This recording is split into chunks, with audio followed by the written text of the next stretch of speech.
ओम नारायणाय नमः। भक्तों, आप सभी को ज्येष्ठ माह के कृष्ण पक्ष की एकादशी, निर्जला एकादशी की ढेर सारी शुभकामनाएं।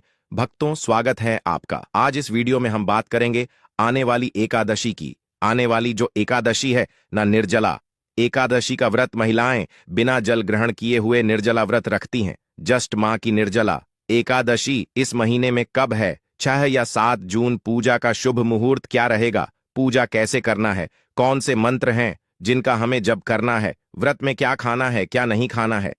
संपूर्ण जानकारी आज हम आपको इस वीडियो के माध्यम से देने जा रहे हैं, इसलिए वीडियो के अंत तक बने रहें।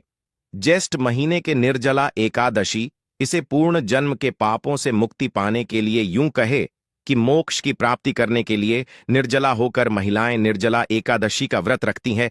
इस व्रत में जल की एक बूंद भी देने की मन होती है। मैं आऊंगा निर्जला एकादशी, यह सौभाग्य देने वाले एकादशी है। सौभाग्य कैसा? ऐसा सौभाग्य कि यदि कोई अभागी नहीं, स्त्री निर्जला एकादशी का एक व्रत मंत्र कर ले, उसका सौभाग्य जाग जाता है कि संतान पाया जाता है। जिसको सौभाग्य की प्राप्ति नहीं हो रही, यह जिसके हाथों की लकीरों में दुर्भाग्य हो या कहीं की दुआ हो, तो वह दोष हुई मिट जाता है। निर्जला एकादशी के प्रताप से सौभाग्य जागृत होता है। निर्जला एकादशी सौभाग्य को जगाने वाली है। पूर्ण रूप से निर्जला एकादशी का व्रत महिलाएं मोक्ष प्राप्त करने के लिए रखा जाता है। इस एकादशी का व्रत रखने से सभी पापों का नाश हो जाता है। यह सौभाग्य को जगाने वाली एकादशी है। महिलाएं एकादशी का व्रत निर्जला रखती हैं। आपके जीवन की सभी दुखों का अंत करने वाली है। एकादशी आपके जीवन में आर्थिक परेशानी चल रही है तो निर्जला एकादशी इसका एक उत्तम उपाय हो सकता है। आपके जीवन में क्लेश चल रहा है और मोक्ष की कामना करते हैं तो इससे बड़ा कोई उपाय हो नहीं सकता। आज के इस वीडियो में हम बात करेंगे कि इस एकादशी का व्रत करना किस तरह से है, इसमें किस चीज के दान का भी पूजा का विधान है, इस व्रत के नियम क्या है। इस एकादशी का नाम है निर्जला एकादशी। तो क्या हम इस एकादशी के दिन जल ग्रहण कर सकते हैं या नहीं कर सकते? इस एकादशी में कुछ चीजों को त्यागना होता है और असली एकादशी में कुछ ऐसी चीज हैं जिनका आपको सेवन नहीं करना होता है या प्रयोग नहीं करना होता है। वह कौन सी वस्तु में है, कौन सी चीज हैं जिनको आप इस एकादशी में एक दिन पहले ही त्याग देंगे? इसके नियम क्या रहेंगे? किस विधि से इस व्रत को करना चाहिए? इस पूजन से इसको करना चाहिए? दान क्या रहेंगे? कारण कब होगा, कैसे होगा, क्या समय रहेगा? एकादशी व्रत किस दिन यह करना है? शुभ मुहूर्त क्या रहेगा? पूजा का समय क्या रहेगा? इस प्रकार से इस संपूर्ण जानकारी इस आने वाली एकादशी के बारे में आपको प्रदान की जाएगी। हम यहाँ पर पंचांग और पुराणों के आधार पर जानकारी प्रस्तुत करते हैं। कौन सा व्रत, कौन सा त्योहार कैसे मनाना है, क्या आप पूजा विधि है जो पुराने में लिखी होती है, वहां हम आपको बताते हैं। व्रत कब करना है, समय क्या रहेगा, शुभ मुहूर्त क्या रहेगा, जो पंचांग हमें बताते हैं वह हम आपको बताते हैं। तो इसी प्रकार की लाभदायक जानकारी प्राप्त करते रहना चाहते हैं तो चैनल को अवश्य ही सब्सक्राइब कर लीजिएगा। जानकारी आरंभ करें उससे पहले आपसे निवेदन है कि वीडियो यदि थोड़ा भी उपयोगी लगे तो कृपया एक बार लाइक अवश्य कर दीजिएगा। एक लाइक हमारे लिए बहुत महत्वपूर्ण होता है।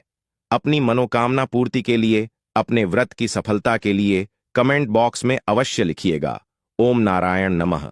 इस मंत्र की बहुत अधिक महिमा है। इस ज्येष्ठ माह में यह मूल मंत्र है, वैसा का जितना अधिक हो सके इस मंत्र को लिखिए। जहां अवसर मिले वहां लिखिए। जो पूजा कर रहे हैं उसमें इसका प्रयोग कीजिए। तुलसी को जल दे रहे हैं, बोलिए ओम नारायण। पीपल को जल दे रहे हैं, बोलिए ओम नारायण। नम पूजन कर रहे हैं, स्नान कर रहे हैं, एक ही मंत्र का जाप कीजिए ओम नारायण नारायण। कमेंट कर रहे हैं, लिखिए ओम नारायण नमः। निर्जला एकादशी का व्रत रखे हुए हैं उनको भी इसी मंत्र का ओम नारायण नमः का जितना अधिक लिखेंगे, जितना अधिक बोलेंगे, इस पूरे ज्येष्ठ माह में उसका कई हजार गुना पुण्य आपको प्राप्त होगा। यह पुराने की बात है, पद्म पुराण में वर्णित है।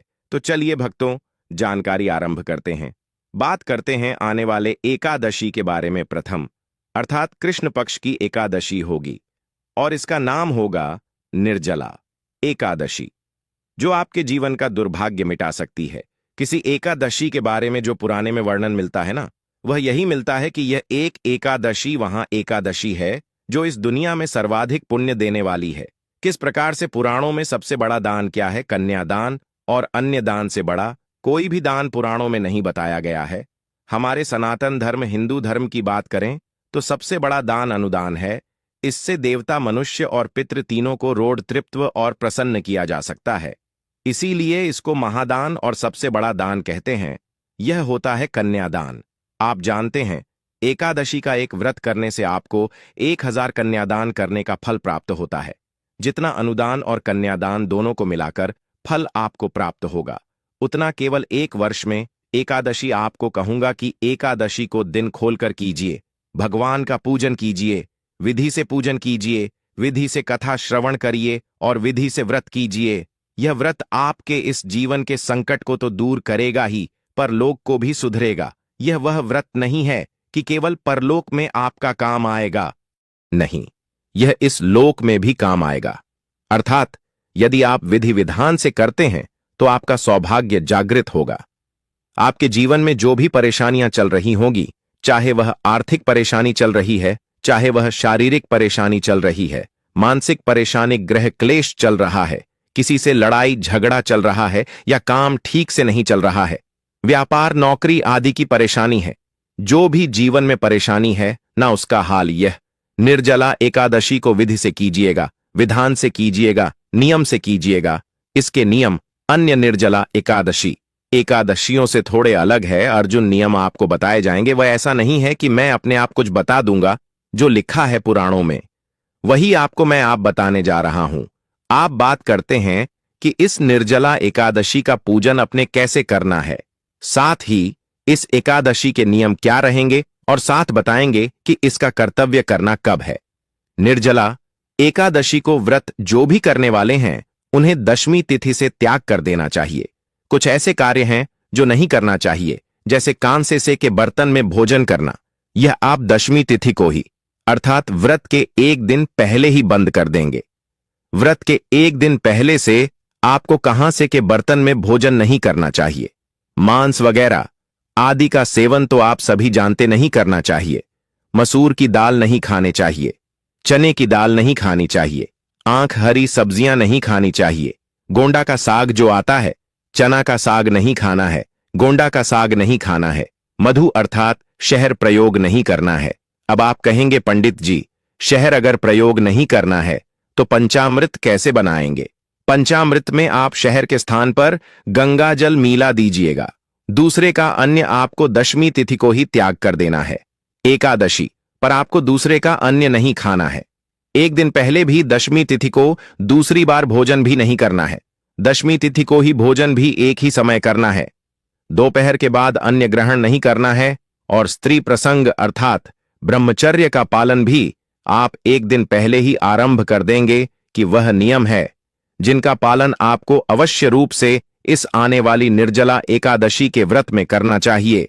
और व्रत वाले दिन की बात करते हैं तो व्रत वाले दिन आपको पान नहीं खाना चाहिए। यदि किसी की आदत है पान खाने की, दुकान, गुटखा आदि, उसको व्रत में नहीं खाना चाहिए। यह व्रत को खंडित करता है। दातुन नहीं करना चाहिए। जो आप मंजन प्रयोग करते हैं ना, यह मंजन भी प्रयोग नहीं करना चाहिए, क्योंकि इसमें भी या तो नमक आता है या केमिकल आता है। दूसरे की निंदा नहीं करनी चाहिए, दूसरे की चुगली नहीं करनी चाहिए, और पापी मनुष्यों के साथ तो आपको बातचीत भी नहीं करनी चाहिए। सब त्याग देना चाहिए। क्रोध नहीं करना चाहिए, मिथ्या भाषण का त्याग कर देना चाहिए। और व्रत वाले दिन अगर भोजन की बात करें, आहार की बात करें, तो फल आहार का सेवन करना चाहिए। तेल और अन्य तथा नामक, यह तीनों ही चीज इस दिन वर्जित बताई गई हैं। इनका सेवन भी आपको नहीं करना चाहिए।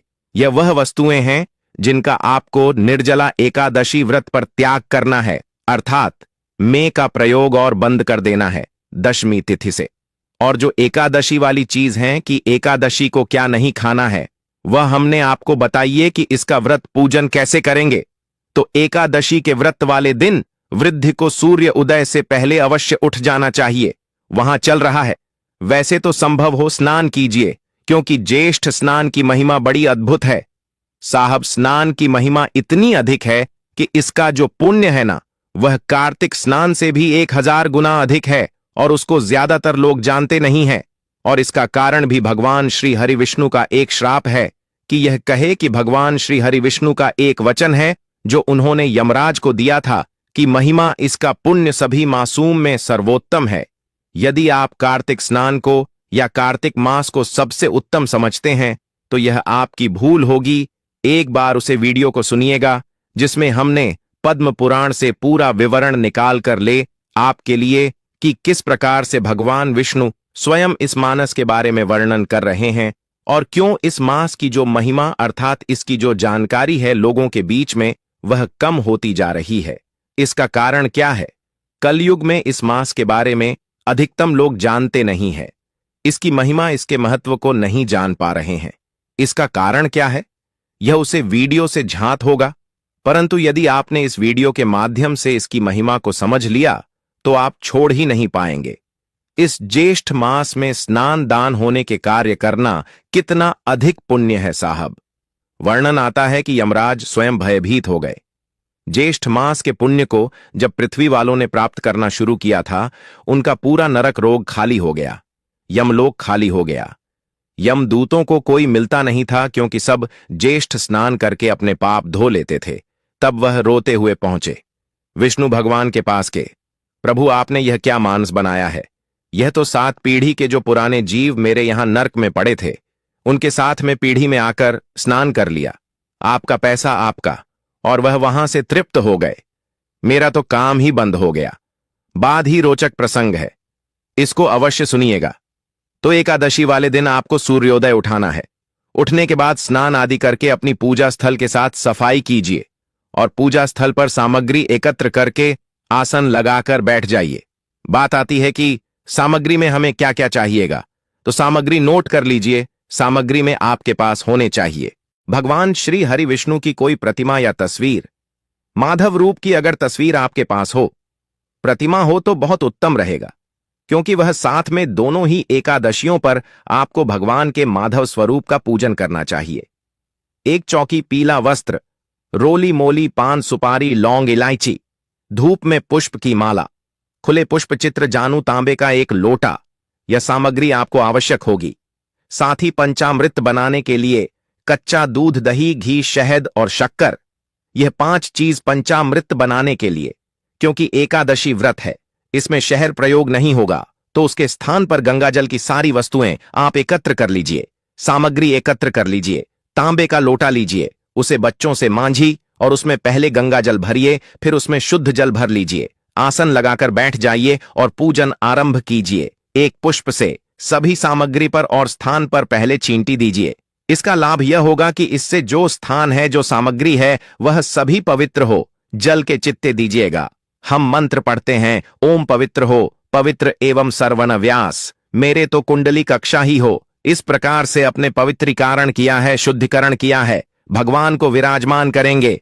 उससे पहले अपने हाथ धो लीजिए, अपने सीधे हाथ पैर जल लीजिए। हास्टल रक्षालन आप तो दीजिए। हाथ धोने के बाद भगवान की स्थापना कीजिए। चौकी बिछाइए, चौकी पर पीला वस्त्र अगर है तो वह भी चाहिए। और भगवान को स्थापित करने से पहले प्रार्थना कीजिए कि हे ईश्वर ही परमात्मा, हम आपके यहां आवाहन कर रहे हैं, आप यहां विराजमान हो और भगवान की तस्वीर को स्थापित कर दीजिए। यह भाव हो गया कि अपने भगवान को आसान दिया पुष्प के रूप में और भगवान आकर विराजमान हो गए। अब जिन लोगों के यहां चौकी नहीं है तो वह अन्यत्र स्थान पर भी भगवान का इसी प्रकार से स्थापना करेंगे। आपके पास जो भी उपयुक्त स्थान है पूजा का, वहां पर आप इसी प्रकार से निवेदन करके पुष्प रखिए और भगवान की तस्वीर या प्रतिमा को स्थापित कीजिए। राखी आप कुछ लोग कहेंगे कि हमारे पास तो पृथ्वी पर है, पूजन करना है हमें, तो हाँ पृथ्वी पर रखकर भी पूजन कर सकते हैं। शुद्धता का ध्यान रखें, अच्छे से साफ सफाई कर ले। किसी का कच्चा मकान भी यदि है ना, तो उसको अच्छे से लिख लीजिए, उसे स्थान को जहां अपने भगवान की तस्वीर रखनी है और पुष्प के रूप में आसान दीजिए। वहां पर भगवान की स्थापना कीजिए। वही फल है जो चौकी पर मिलेगा। और कहते हैं कि मुझे स्थान से अंतर नहीं पता लगता, मुझे आपका भाव जानना है। अगर आप भाव से पूजन करेंगे तो मेरे लिए सोने की चौकी पर बिठाने वाला और पृथ्वी पर बिठाने वाला दोनों ही बराबर है, दोनों ही समान। जिसको जितना मैंने दिया है उसको उसी अनुसार मेरा व्रत पूजन करना। स्थापना करने के बाद सामने दीपक रखिए। गीता दिया, घी के दिए के नीचे भी आसान दीजिएगा।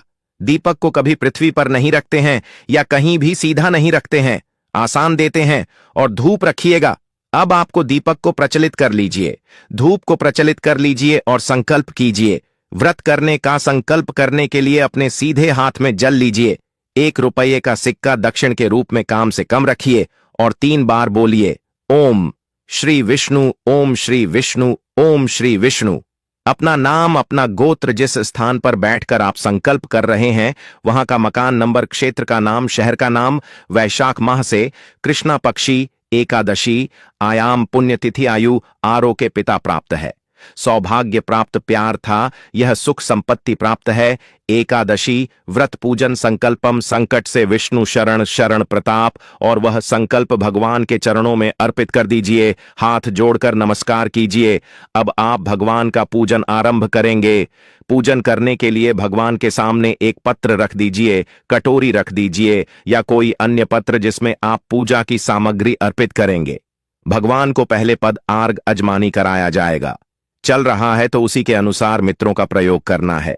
माधव मास की एकादशी में माधव मास का प्रभाव बहुत अधिक देखा गया है, इसीलिए इस प्रकार से हमें पूजन करना चाहिए। सबसे पहले भगवान को पद्य और आजमणि अर्पित करेंगे। पद्य के रूप में 1 चम्मच जल अर्पित कीजिएगा। ओम भूर्भुव स्वश्री माधवय वैष्णव नमः पद्यम समर्पयारी के रूप में जल्पित कीजिए। भगवान माधव का पूजन करते हैं, भगवान के माधव स्वरूप का पूजन कर रहे हैं। ओम भूर्भुव स्वनारायणम के रूप में 1 चम्मच जल आप परमात्मा को अर्पित कीजिए। आज मैंने कराएंगे ओम भूर्भुव नम के रूप में 1 चम्मच अर्पित कीजिए। भगवान को स्नान करेंगे। स्नान के लिए 1 चम्मच जलापित करेंगे। जिनके पास प्रतिमा है वह प्रतिमा को नहीं लेंगे। ओम भूर्भुव स्व माधव आय नमः पंचामृत बनाया। कच्चा दूध, दही, शहद के स्थान पर गंगा जल और शक्कर। ओम भूर्भुव स्व श्री माधवय नमः पंचामृत स्नान। पंचम समर्पण, शुद्ध जल से स्नान करेंगे। शुद्ध जल संस्थान करने के लिए 1 चम्मच जल शुद्ध कीजिएगा। ओम भूर्भुव करेंगे। वस्त्र के रूप में मौलिक का 1 टुकड़ा थोड़ी है और वह भगवान को अर्पित कीजिए। ओम भूर्भुवा स्वाहा वस्त्रम समर्पयारियों पवित्रम, या क्यों पवित्रपित करेंगे। जनवरी लीजिए, उसे पर तिलक कर लीजिए होली से और वह अर्पित कीजिएगा। ओम भूर्भुव नमः को चंदन लगाएंगे। चंदन लगाइए पवित्रम। इसके बाद भगवान को पुष्प की माला पहनाएंगे। पुष्प अर्पित करने के बाद धूप दीप दिखाएंगे। ओम भूर्भुवा स्वाहा रूपम समर्पयामि, श्री नारायण नारायण दिखाएंगे। ओम भूर्भुव स्व श्री माधव आय नमः दीपम दृश्य स्वामी। यूट्यूब दिखाने के बाद नावेद के रूप में क्या आप फल चढ़ा सकते हैं। मिठाई है तो मिठाई अर्पित कीजिएगा, अन्यथा आपको ड्राई फ्रूट्स और मिश्री है तो मिश्री चढ़ा सकते हैं। जो भी आपके पास उपलब्ध सामग्री है। नारायण नमः और भजन। आते चल अजमानी समर्पयारी 1 चम्मच जल लीजिए, अजमानी के रूप में अर्पित कीजिए। जल जमानी करने के बाद अब भगवान को तंबू अर्पित करेंगे।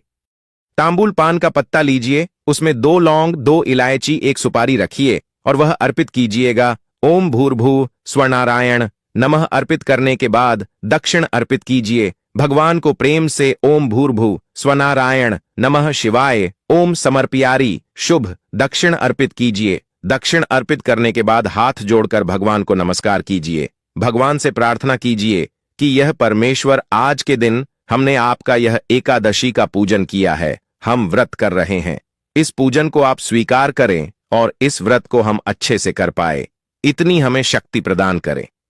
उसके बाद अब आपने कहा सुननी है, प्रत्येक एकादशी की कथा अलग अलग होती है, तो आपको बिल्कुल सही कथा सुननी है। एकादशी का महत्व सुनना है। एकादशी की कथा यूट्यूब पर सुनते समय ध्यान रखिएगा कि यूट्यूब पर बहुत सारे चैनल किसी भी कथा को किसी भी नाम से चला देते हैं, तो सही चैनल चुनें और सही ही कथा सुन। आपका चैनल जिस पर आप ये वीडियो देख रहे हैं एक वेद पुराण पंचांग पर का चैनल है और यहां पर हम सही कथाएं हैं, सुनते हैं जो उसे मृत के लिए बने होते हैं, तो सही कथा सुनने के लिए चैनल को भी सब्सक्राइब कीजिए। अगर नए हैं तो और बेल आइकन के निशान को अवश्य दबाइएगा, तभी आपको सारी वीडियो प्राप्त होंगे। सब्सक्राइब करने के बाद एक बेल का निशान बना हुआ आएगा, उसको दबा दीजिएगा, वीडियो आपसे छुट्टी जाएंगे।